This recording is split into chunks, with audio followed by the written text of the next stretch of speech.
What's up, everybody, and welcome back to Tide Talk, the fan-created podcast talking all things Rhode Island FC. We're back in the away-in tonight to preview Rhode Island FC's first ever playoff game this Sunday against Indy 11. The game is officially at 1 p.m. now. Shout out to the Mastodons today for their victory. And we'll be at Providence Brewing ahead of this one for a live show and to watch the match. So stay tuned to our social channels. We'll be announcing more about that over the coming days, but really hope to see you there. My name is Ryan, and I'll be your host tonight. So this is the part of the intro where we usually talk about all sorts of links and things to click, but I have only one link that I care about tonight. You will notice that Matt is not on this episode. Matt and his family are currently going through a really tough time right now, unfortunately losing their home and their family dog this morning. There is a GoFundMe in the episode description here. So please, if you could help at all, we would really, really appreciate it. You know, Matt started RIFC Nation and now Tide Talk himself. He founded it. He's been such a huge member of this community. So if you've ever gotten any value out of our shows, our site, anything, that's really all due to Matt, and anything that you can do to help, whether it's donating, sharing that link to friends, family, things like that, we all would absolutely appreciate it. And I did tell Matt I would reiterate that he wanted to thank absolutely everybody for the outpouring of support. He settled in for the night, and he's beyond grateful for the messages, donations, and absolutely everything. He appreciates every single one of you. And Ryan, cannot reiterate that more. So thank you all. I'll be honest, I don't have a great segue out of that. But while there is no Matt, I am joined by Jason and Betts from the Brickyard Battalion.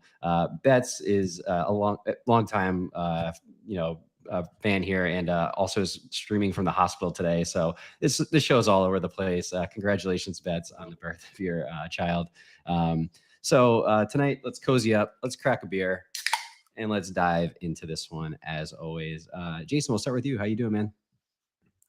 Well, now I feel not welcome because I don't have a beer because I don't drink. This is a non-alcoholic. It's my little secret sometimes. I'm doing pretty well, and I appreciate you guys having me. And I'll get a drink from my white girl cup, and it's gonna be a good night. And Michael, glad to see that you're in here. Michael had a child literally yesterday. This man is streaming from the hospital. His wife's a rock star. He's been ever present. I'm really proud of you. And Ryan, thank you again for Betts is a wild man for even joining this. Ryan, I appreciate you having me on, even if I was just the backup if Michael couldn't go. But it's always fun, and I know a lot of people were a big fan of the Bluey 2 poll. So yes, we're going, and as was said, the donation link is in the description below. Please make sure you hammer that if you can.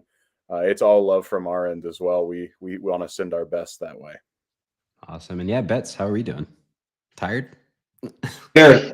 It's been a stressful 2.5, 3 days, but very well deserved. It was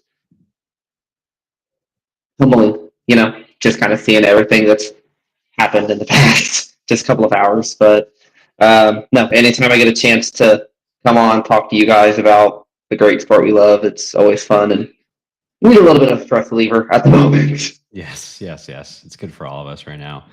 Awesome, guys. So I know, like I said, Betts has been on the show a couple times this year.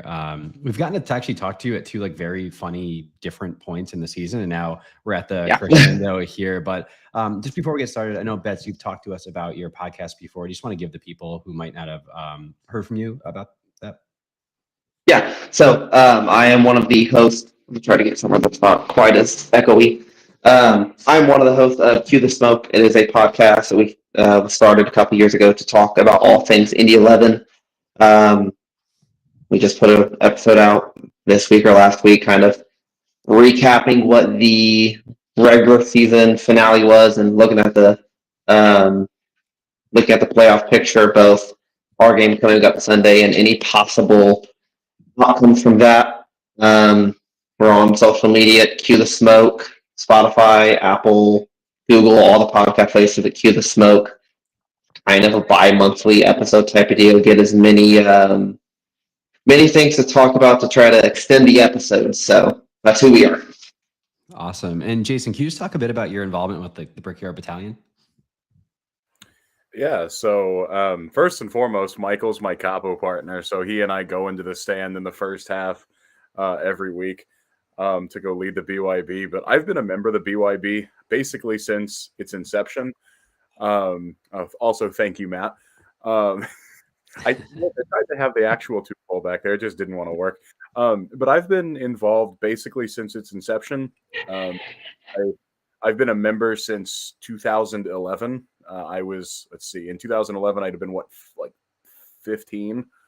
And I handed out flyers. They were like this big. And, we handed them out at the state fair at the futsal tournament, trying to promote for, a potential MLS push. And, eventually we got Indy 11 for NISL, and through a couple of leagues, about 3 or 4 threats to the club later, we're here, and I am. You seem like they're never currently ending, unfortunately.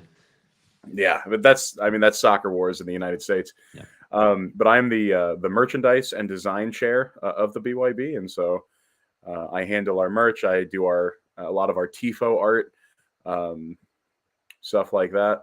But yeah, I'm a capo with Michael, so it's a lot of fun. I love the BYB. I like to say that the BYB saved my life, and now I want to give everything that I can back. I love that. Yeah. And, we're obviously seeing just how much these communities can mean, to people and to each other. And it's just really, really incredible here. So kind of switching to more of the kind of on the field play here, looking at Indy's season. Usually this is a season so far, but we actually get to talk about the full regular season here. So Indy ended the season in 4th place on 51 points with a -1 goal differential. Personally, I think that should be disqualifying for a home playoff appearance, but that's just me. I don't make up these wacky rules for the USL. It seemed like it was really a season of runs. You had that unbelievable 12-game winning streak. You had a couple winless runs.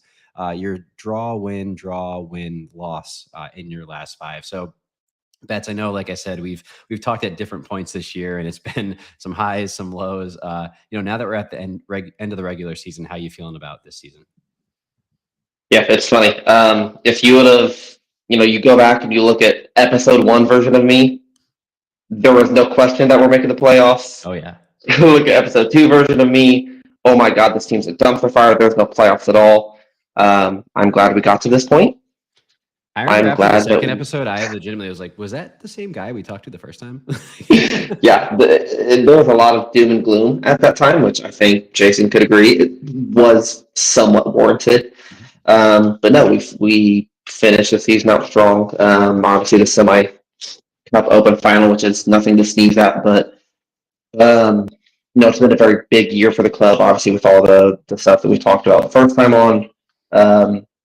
It's one of those stressful kind of final 2 weeks of the season. It's like, okay, we need X amount of points to secure a playoff spot, X amount of points to get a home playoff spot, and thankfully that final Wednesday of the season we got a lot of help from your old rivals up in Hartford, yes, putting Tampa to a 2-2 draw. So I'm excited. It is my first home playoff match as a fan of the Indy 11. Obviously the women are a bit different of a story. We had the home championship run there. I remember how exciting Carroll Stadium was for that home playoff match for the women. I can't even process how exciting it's going to be for the men. Absolutely. And we'll definitely get more into the atmosphere here. But Jason, how did you think of the season this year? Well, I don't think on average we could have gone more than about 2 or 3 matches without adding at least one new face to the squad. And I think the season reflects that.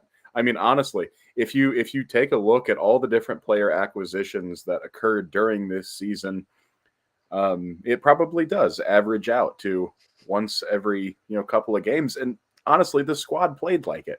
There was zero continuity for the entire season, and that's why you see up, down, up, down, up, down.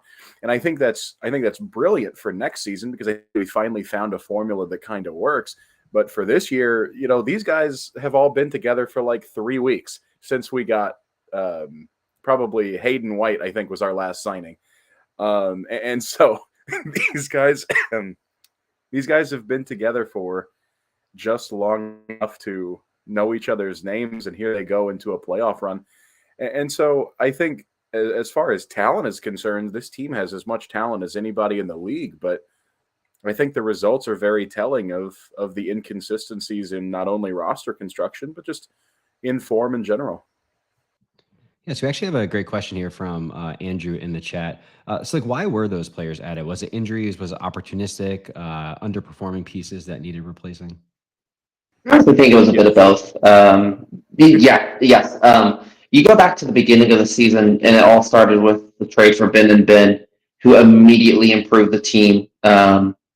And it just kind of continued there. It almost kind of seemed like every time we hit a lull, we would go pick up a new piece, whether it was, a trade, a loan, signing a younger guy. There was a bit of that injury bug that hit. Luckily, at this point, I think all of our pieces are back in play. I think that was kind of the final week of the season, was just trying to make sure we had everyone back for the playoffs.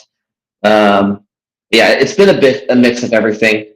Obviously, Sean put together a pretty strong team to start off the season, but then you add pieces all season long on both sides of the ball, make a couple of player changes as far as lineup and all that, and it's definitely been a season where, last season, this time I could have probably told you who the last player added was.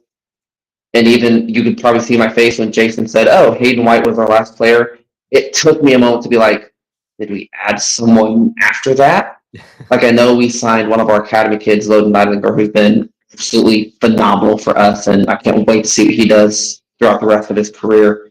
But I know we signed him to his first professional contract a couple of weeks ago, so I think that might have been what I was thinking of. But again, there's been so many different changes throughout the season where it's like, did we find someone after that? Did we not? I don't know. Yeah, that's definitely one thing I've had a lot of trouble getting used to in this league, is that you can kind of just continuously add throughout the entire season. Like, there's no windows, there's no deadlines until the very, very, very end. And it's kind of off. It kind of throws you off a bit. Yeah. Yeah, and I think that what's important here is the only time there was ever really an ad of a player that was kind of forced was when Yunus Boudadi asked to leave, and now it's not official that he asked to leave, but all signs point that way. And then so we swapped him with Hartford for Romario Williams, who has been a brilliant ad up top. He has, he's contributed to more than his stat sheet shows. Since we've added him, I don't know, maybe June. It's been a while, but like I said, the only time we really ever had a need to add somebody was that, and so I think everything else was, opportunistic and just trying to replace, like Michael said, the injury bug, because it's been never ending.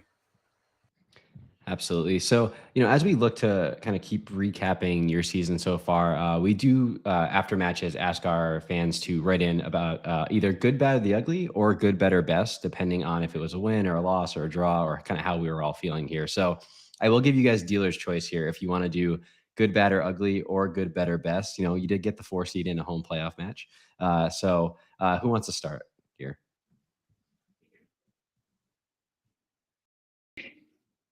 Don't everybody speak at once. Right. I'll go good, bad, and ugly, because I think that truly is a microcosm of the season. I think the second time. Well, you're going to let me be optimistic? How nice. I mean, quite frankly, you both can do good, bad, ugly. You can do however you want. It's dealer's choice, so, or I guess taker's choice. I don't know, but yeah, whatever. I'll go good, bad, and ugly. So first, ugly. We got hammered in Louisville to open the season in April. It was second or third week of the season, and just got hounded on national TV. At one point, I think we were down 4-0. Down 4-0 on national TV was really demoralizing. But bad, honestly, probably the match against you guys in Pawtucket, right? Not where yet. You guys are based? Not yet. We're in Smithfield this year. Our new stadium is in Pawtucket, though. You are right there. Okay. So in Rhode Island, the defense was shambolic. It was terrible, and gave away just that was the epitome of every defensive breakdown. I think came together in that match, and I don't remember if we lost or we drew, but it felt like a loss regardless. And It was a 3-3 draw with like the final seconds of stoppage time. They got an equalizer. It was so nice too because we had fireworks after the match at the stadium, so it was just like it was very fun. Yeah, and I'll go good. One night in Atlanta. I mean, I was in the comments before our match in Rhode Island. I was in the comments saying, sorry, I was planning to come, but I chose to go to Open Cup instead because it was just a few days later. Mm-hmm. And I'm very glad I went to Atlanta. No offense to the Northeast, but that was the best night in club history. Yeah, come visit next year with our new fancy stadium. It'll be a much better time there, hopefully. Hell yeah, that's the plan. Awesome. Betts, what about you? The only thing I would change about what Jason said is the worst would be like the 5-0 loss that we had to Charleston after a little bit of a break from the Open Cup. That was horrible. But seeing as I'm or maybe almost losing to 10-man Pittsburgh. Yeah, that one would have been very bad. It would have been it would have been losing actually for first. I want to be optimistic because that's how I normally am. I'm a hopeless optimistic. So we're gonna go good, better, best. Where to start? I'd say the good is we actually have a roster that seems to like each other. It kind of felt like the past couple of years have been whirlwinds. We had obviously Martin Rennie get fired mid-season, turned it over to Max Rogers at that point. You could just tell that they were just trying to keep it together. Then you had the 2 years of Mark Lowry, 1 year of Mark Lowry, somewhere in that ballpark. And each, was it 2, Jason? 2, yeah. And at the beginning of the first season, you're like, okay, this could be very, very optimistic, but then it kind of felt like at the end of the second year, it kind of fell apart as we got closer to that playoff line. And then, the blowout that was for the playoffs last year, which I don't want to talk about because that was an ugly, ugly game. So that would be the good, is the fact that we have a roster that is actually, competent. Better would be the fact that we have put on a lot of really, really good runs. Between between Open Cup, the 13 games unbeaten between all play, and then the ability to, we got a couple games where it got very ugly, but we were able to turn it around, and we've come to a point now where we are definitely back into a swing of things where it looks like things are getting better. And then the best, we have a very, very, very good head coach who is talking about being here for multiple seasons. It doesn't seem like he's clashing with front office at all because we've had a lot of those issues. I'm excited for what the future of this team holds. Obviously, I could say, the best is we have a home playoff game for the first time in 5 years, which is absolutely outstanding. But you don't get that without what Sean McCauley has done, both Indy locker room, but also for the franchise as a whole. I mean, up until Sean got here, we had 4 U.S. Open Cup wins since the club was founded. This year alone, we had 4. So best thing for us has been getting Sean McCauley and everyone buying into what he has to do. Awesome.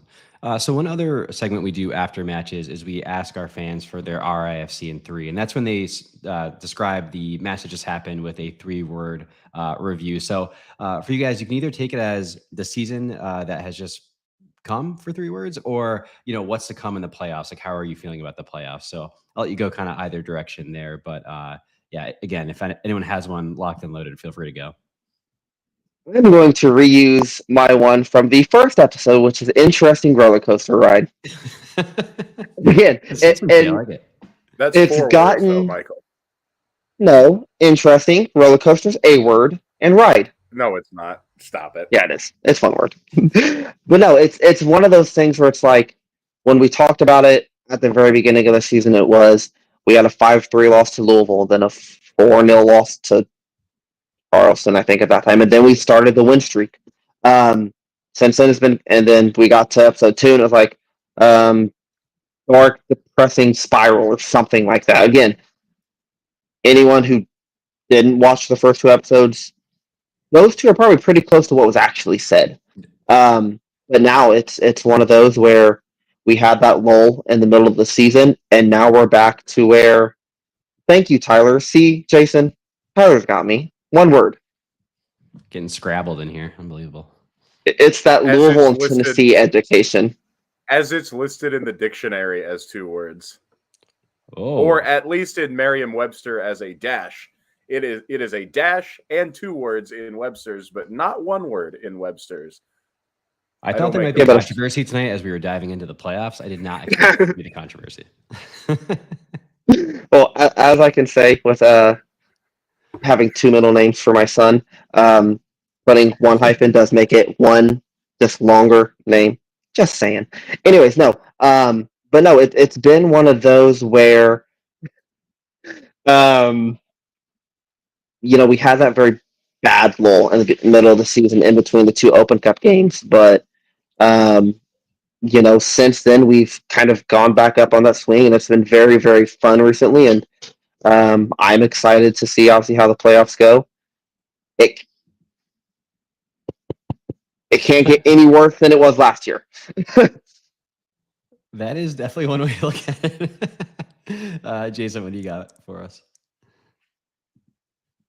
Well, since I can just say that 2 words are 1 word and not worry about the word count, maybe So I'll we're not sticklers change here. my answer. So to describe the season, holy shit, what? That's how I felt basically all season, in good and bad ways. But with that said, going into the playoffs, I think I would put it as cautiously optimistic. And then I don't know a third word, just cautious optimism. I like the efficiency, only using 2. That's good. Hey, look, Awesome. Michael used 4, I'll use 2. That's it's all okay. good. So I'm balanced The today. math evens out. There we go. Perfect. Awesome. It's just it's one of those things where the season has been a roller coaster, and if there's ever a team that could put together 4 wins, it's this one. I mean, I still think your 12 game, not just unbeaten, but your 12 in a row wins is one of the most impressive things I've ever seen. Because it wasn't just unbeaten; it was like WWWWW. I remember filling out we did like a live show for one of the matches, and just like it was just all green. It was unbelievable. Yeah, it was 12 in a row unbeaten, and it was win in Chicago for the Open Cup, and then a draw at Colorado. It was the most miserable game I've ever been to in person. So we drew in Colorado. It was like snowing and raining and like 20 degrees. It was terrible.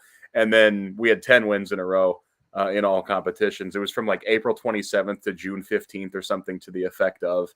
We didn't know if we would, ever lose again. And we didn't know if we'd have a club tomorrow. And so it truly was the duality of man. Yeah, I mean, the ups and downs off the pitch this year were like enough to like harden any of you, and then the fact that the on the pitch was also so up and down, I can't imagine how you've all ended up here still intact. I remember the first episode, there's still a reaction shot of me when Betts told us you guys were just digging up bodies left and right with the new stadium, and I literally was mortified. Not sure if we have an update on the count. We always ask every time, but yeah, that's one of the most unbelievable things I've ever heard. So yeah, I can't imagine how you guys have made it all the way through this season with how up and down it's been. But yeah, love that you guys are still here. And again, home playoff berth at the end of all of it, which is kind of insane. Awesome. Betts is just double tasking like no one's business right now. I'm so impressed.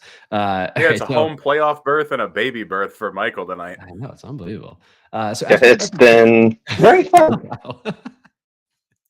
So as we start to turn towards the match here, so obviously our fans got a taste of the atmosphere at Indy, but it was a Wednesday night. It was kind of a weird middle of the season game. I know Indy was in a bit of a lull, so I don't expect that we saw the true atmosphere of the Indy Stadium. How do you think it's going to be, especially as two of the capos for the battalion on Saturday for that or Sunday for that first home playoff match?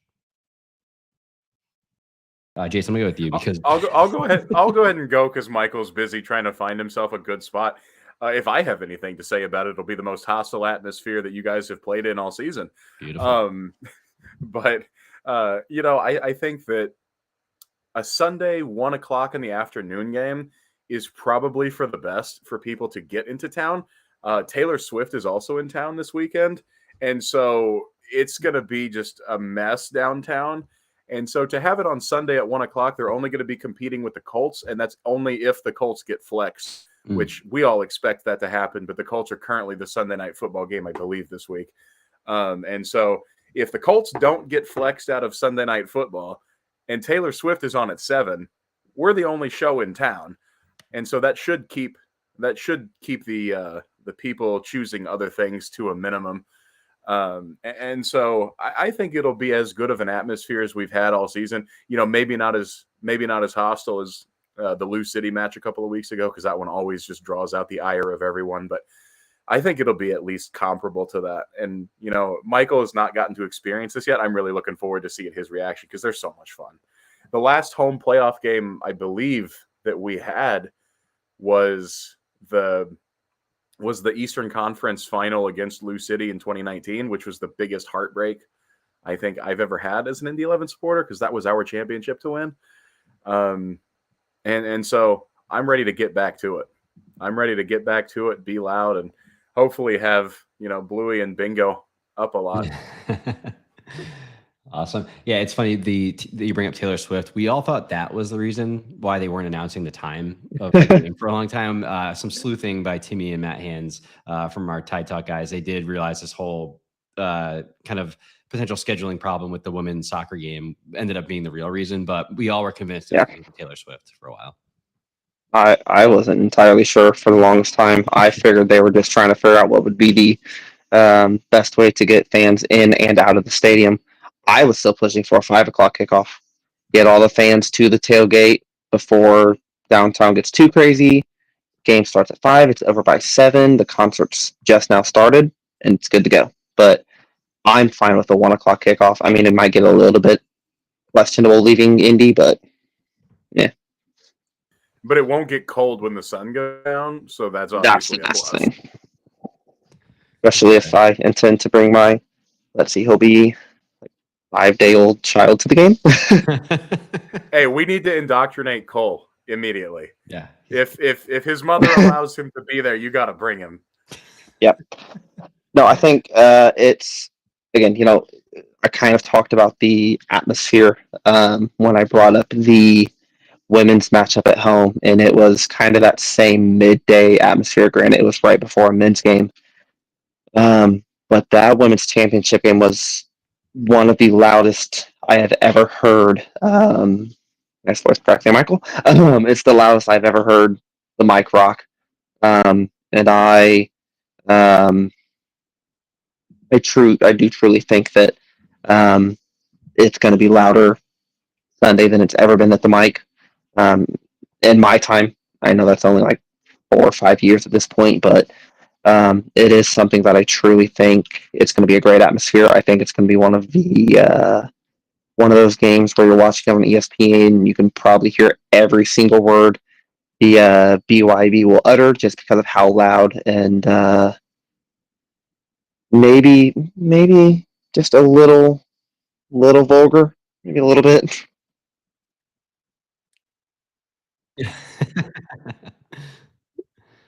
Yeah, we'll see. Am I still here? Why are the Indy fans so vulgar? That's an inside joke.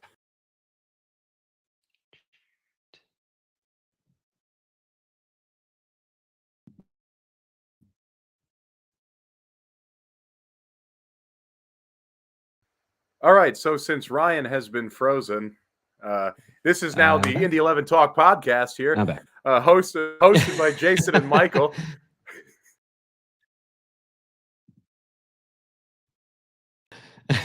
Incredible. Thank you guys for bearing through that.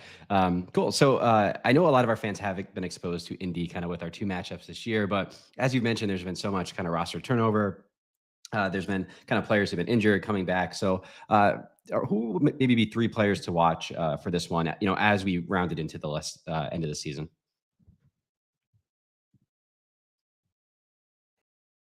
Honestly, I'll go first. I'll go first to let Michael get to where he needs to go. Hunter Sult, goalie. You can't win if you can't score. And Hunter Sult has been putting on a masterclass after masterclass. Funny enough, I said it at our awards on Monday that I can remember him making 2 mistakes all season. And one was about 1 minute or maybe 90 seconds into his tenure starting. And it was in Colorado. That was his first start, and he gave up just this stinker. He got caught in no man's land because he was nervous, and then he immediately locked in and said, "To hell with that, we're gonna play." And then in the Open Cup in Atlanta, we were up 2-0 in like the 93rd minute, and he tried to be a hero on somebody, and he got dribbled around. Other than that, though, he's been brilliant all season, game after game after game. So Hunter Sult, for me, is the key to Indy 11's success. I think Aiden Stanley, another one. I think he, not only in defense, he plays as a right wing back. And so in defense, he is good at 1v1s. He's good at winning tackles. He's pacey, and so he can get back when he tracks back. But he also is really good at whipping in crosses. And so you need that when you have a guy like Romario Williams just sitting in the box, because he's kind of a back to goal like type of target man. And you need those types of crosses in for him. And so I think Aiden Stanley is kind of the best of both worlds for that. And then I'll go Augie Williams as my 3rd player, because that guy can score from nothing, but he's also prone to getting taken out of games. And so if he can find a little bit of confidence early and he starts operating on all cylinders, I think he is somebody that can make, he made us pay in the playoffs last year when he was playing for Charleston. So if you let him get into a rhythm, you're in trouble. So I'll go Hunter Sult, Aiden Stanley, and Augie Williams as my 3. Awesome. Bets, anyone to add? I think those are the 3 that I picked the first 2 times, if I'm not mistaken. So I'm going to mix it up because I do think that the team has changed a lot, and I think that now that we're in playoff football, a lot of different things can happen. I think how the back and I'm going to count a whole group as one. I think how the entire back line works itself out is going to be massively important. We've seen when the back line doesn't have great communication with everything else going on, they kind of fall apart, and that's the last thing we need is the back line falling apart in front of Hunter, because this is his first playoff experience, and you kind of see when the younger players get into a big spot, they sink. So it's going to be a question of whether or not Hunter can rise to that occasion, or if he's, we want to do everything to make sure he can. I think that the big one on the back line would definitely be Benefemu. That's kind of been all season. He's been the enforcer of that back line, and you can definitely tell when he's missed. So I think that backline wise, the entire backline needs to be great, but Benefemu is the starting piece there. And I think the other 2 are kind of midfield guys, and the first one would be who has kind of been the captain recently is Aiden Quinn. Whether he's starting or whether he's a sub, he needs to be able to control not just everything in the game, but he's been very, very good at getting himself back into positions since coming back from that horrible knee injury that ended his season last year. So I think that as long as Aiden Quinn is Aiden Quinn, we're going to be fine there. And the other guy, because I've loved seeing these 2 guys work together, is Jack Blake. He leads the team in scoring. I know 7 of those are penalties. He's still a threat. We've seen. You still got to bury the penalty, though. It's true. Right. But we've seen when he's 7,000 feet away from goal and no one's expecting it, he's ripping in shots that are like, oh, now we have to think about you. So I think the fact that Aiden and Jack are playing together and both of those guys have that ability to rifle one in from anywhere. I mean, we saw it last year with Aiden, where midfield in Pittsburgh That's rifles the one best in the goal back I've of the ever net. seen live. It's one of those where those two guys together are such a unique offensive piece.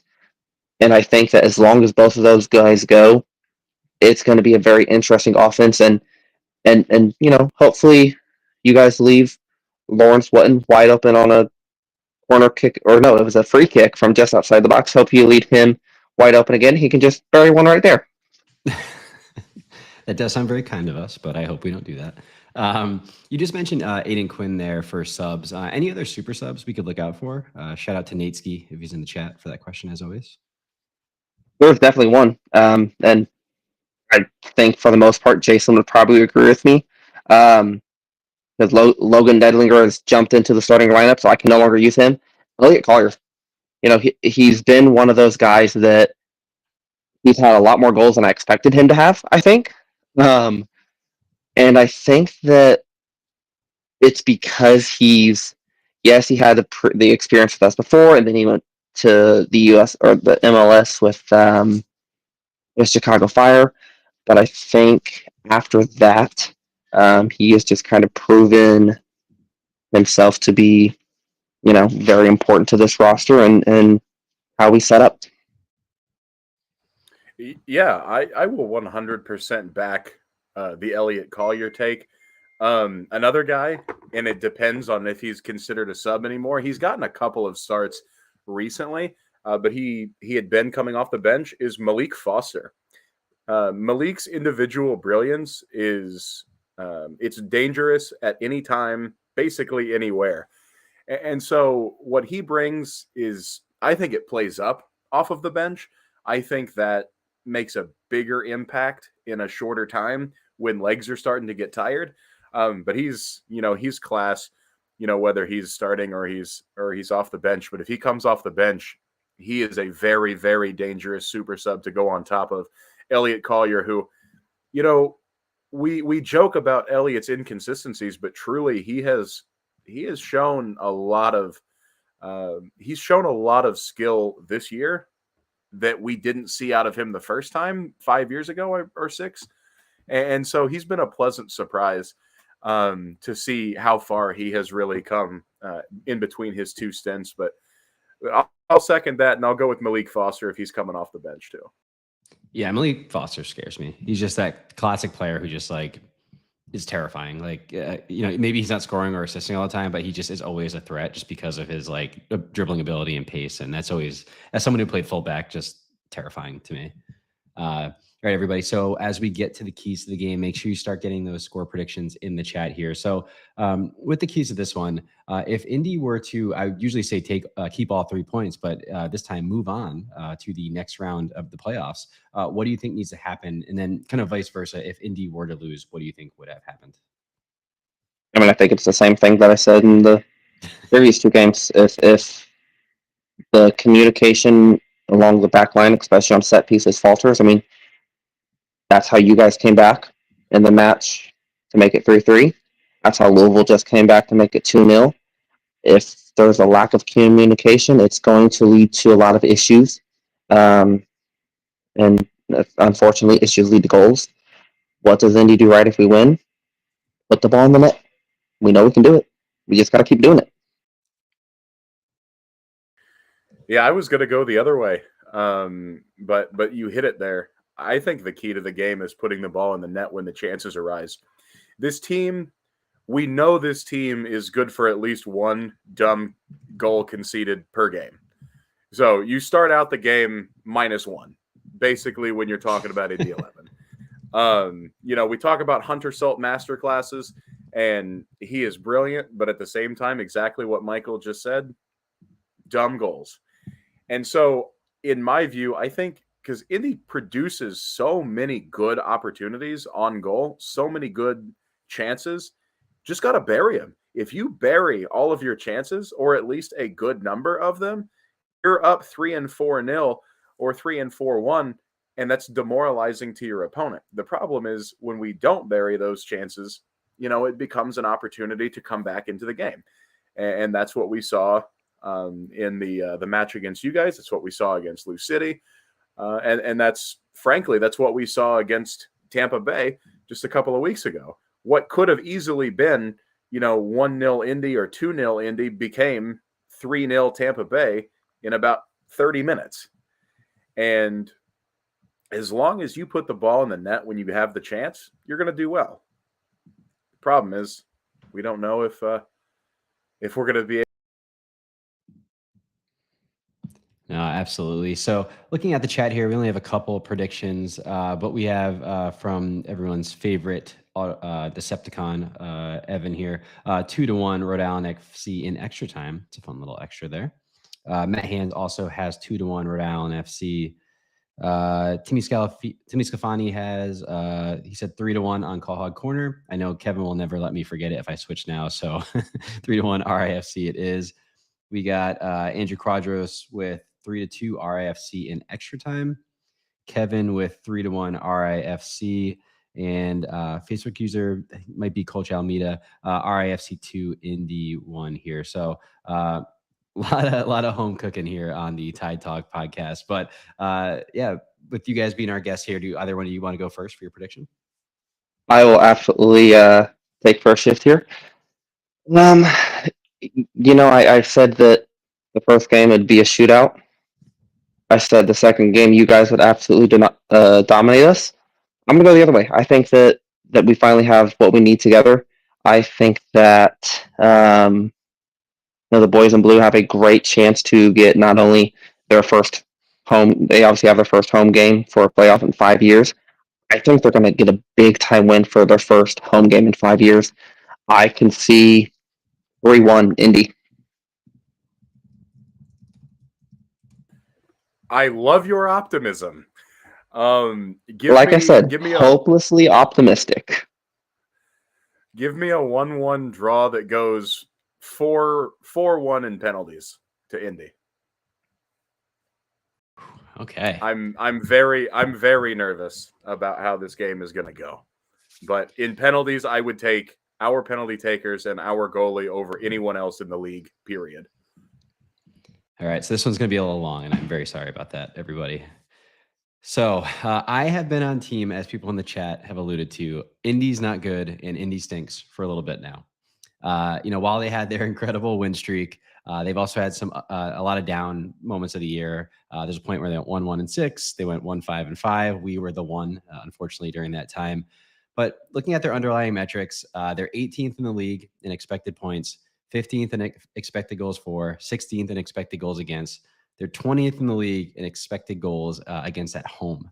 Rhode Island FC during that for the season, 7th in expected points, 6th in expected goals for, 7th in expected goals against. And then if you look at it since June, when we kind of figured everything out a bit, we're 3rd in expected points, 6th in expected goals for, and 3rd in expected goals against. So on paper, which I know the game hasn't played, Rhode Island FC do look like the stronger team there. I do have some big fears, though. As you guys have mentioned, Hunter Sult, he's the tallest boy on planet Earth, and he absolutely could stand on his head. He is a really amazing keeper. He's massive, and I don't know, there's something psychological with just like a big goalie in front of net just kind of can throw you off a bit. Jack Blake being back, he is back to his impactful self, has a couple assists already since coming back. And as I mentioned earlier, Malik Foster just scares me. It's just classic fullback, like PTSD of like that quick winger that can dribble really well getting past you there. But at the same time, so head-to-head this season, obviously we had the 3-3 thriller, and then we had that 1-0 just very gross game at Indy. But with those two games, Indy hasn't actually played the team that they're going to play on Sunday. Zach Haraval has never started against Indy.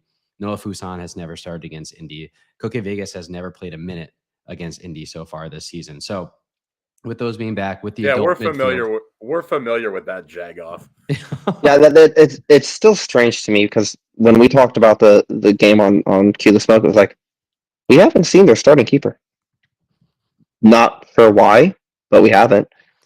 I can't remember why. Strange to me. Yeah, I know why it happened at Indy. Indy, we played a completely rotated 11 besides like 1 or 2 players. Right, midweek. That makes sense. But the home game, he might have been hurt at that point. He's been hurt at multiple times this season, and then he also had a kid at one point. I think that was when he was hurt. So, Gotcha. yeah, he didn't want a podcast right after his wife had a baby. It was, not everyone is as committed as you are. That's but all of that is to say, I think this is 3-1 Rhode Island FC. I do think it's going to be like 2-1 for a very, very long time with a like very late as Indy's pushing goal. So we'll feel more like a 2-1, very tight, very scrappy, but a 3-1 on the score sheet at the end of the match. Yeah, I'm gonna go ahead and I'll go ahead and respond here. So take all of the stats you just gave me right here. I don't care. Throw them. I do like that they're getting like blended into the bluey thing. Listen, take them and throw them away. I don't care because this game is 90 minutes. You don't get the whole season. You get an average. It is win or go home. Play now. And so in those types of games, it's all about making magic happen and executing during the time. Mm-hmm. And so while I appreciate those metrics, you still have to win the last game of the season for them to matter. And until you can quantify, which you can't, the factors of, okay, Malik Foster's magic, Hunter Salt masterclass, or Koke Vegas masterclass, until you can quantify those things into an actual statistic, which you can't, statistics are not going to matter when it comes to playoff time. Now, with that said, you heard also, my feel free next time just call me a nerd. It's the usual response I get in the chat. Feel free. Look, I'm not going to shit on your stats, for looking at them. I'm just going to say I don't care, and for the reasons given. And so, with that said, what my score prediction was. I predicted 1-1 going to penalties. Very scrappy game. I don't think we're that far off in terms of how we feel the game is going to go. But with that said, you said, okay, this guy didn't play against Indy. Okay, I can do that too. And so I think truly in this matchup, it's going to be about who can execute and who minimizes their mistakes and takes their chances. And that's, obviously that's something that, oh, geez. Yeah, I'll just pretend I didn't hear that. I'll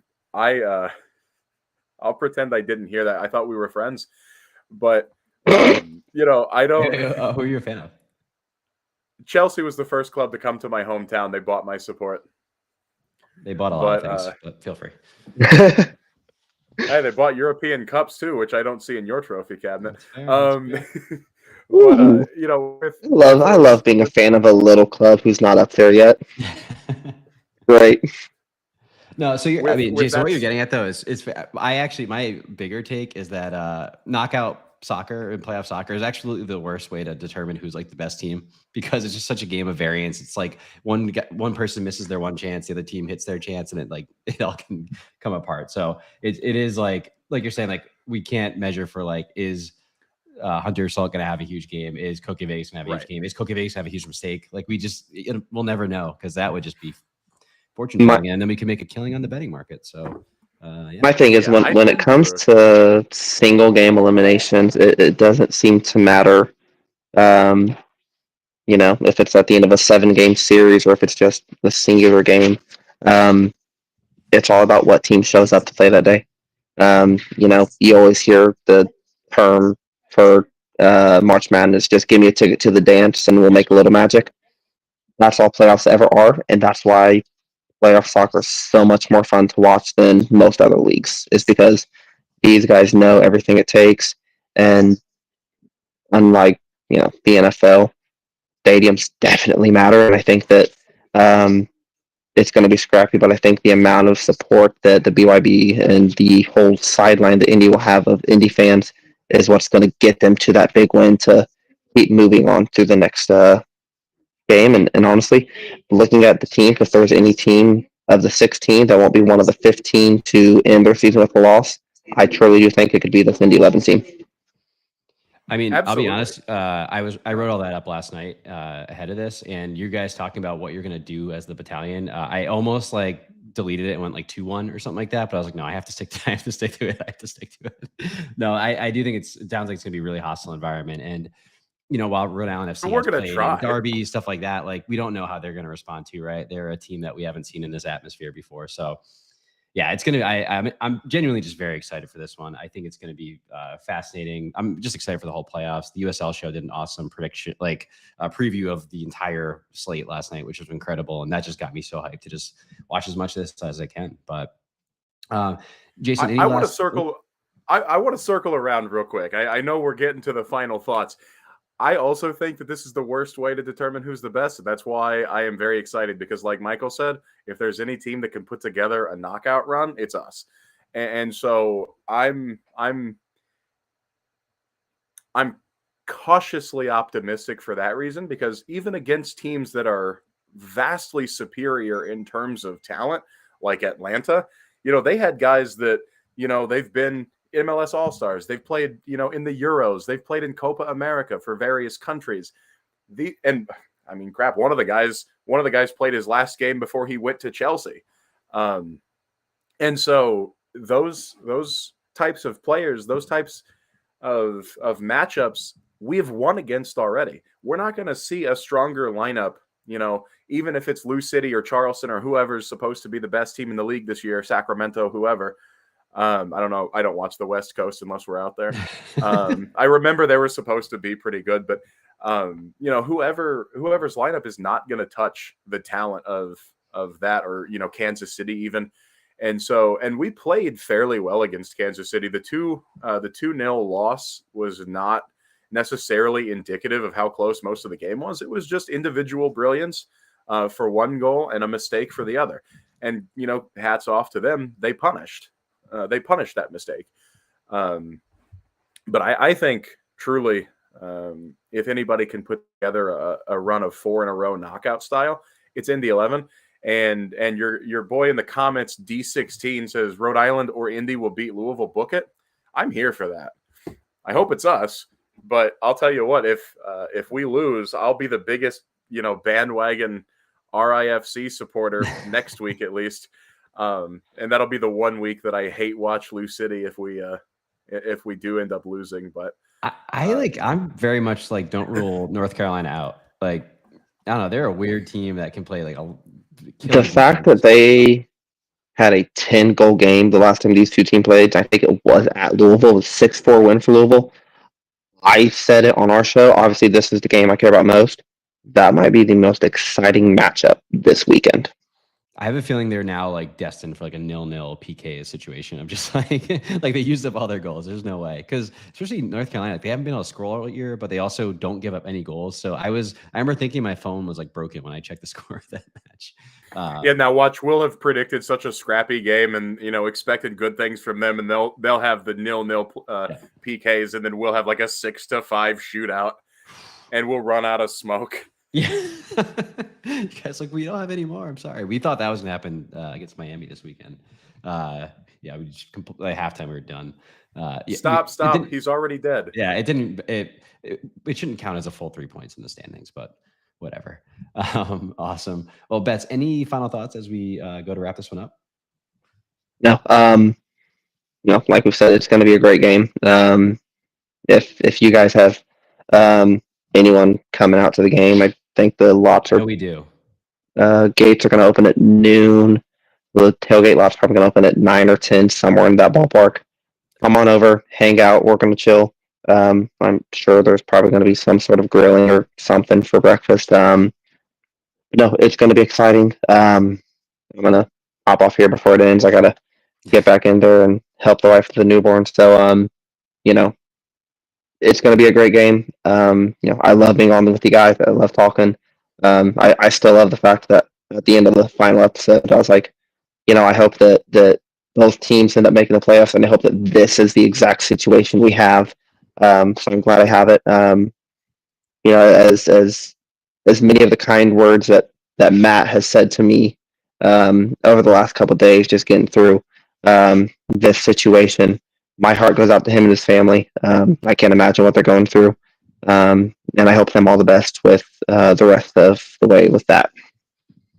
Awesome. Awesome. Well, yeah, thanks, Betts. And obviously huge congrats from all of us over on this end. Yeah, Jason, any last thoughts from you? Absolutely, yeah. I first of all, thank you for having me, and second of all, I want to second everything that was just said. Matt, prayers out to you and your fam, hoping for the best, and hope to see you rebound strong and make it through this tough time. So all the love goes out to you tonight. Awesome. Well, thank you guys as always. And thank you everyone in the chat for joining us tonight. A very special thank you to our guests, Jason and Betts from the Brickyard Battalion. Really excited to see what you guys have cooked up for Sunday. I know the atmosphere is going to be wild, and we definitely are excited to see that. Again, as we go through the outro here, I only care about one link that you guys click tonight. So if you ever joined our content or just enjoyed our content or just wanted to feel a bit better about yourself, please, any support that you can provide through the GoFundMe link that's in the description below. Matt and his family would absolutely appreciate it. Again, that GoFundMe link is in the episode description. Yeah, I just really would appreciate any support that you guys can provide. So thanks again for tuning in to Tide Talk. I have been your host, Ryan, and as always, up the tide.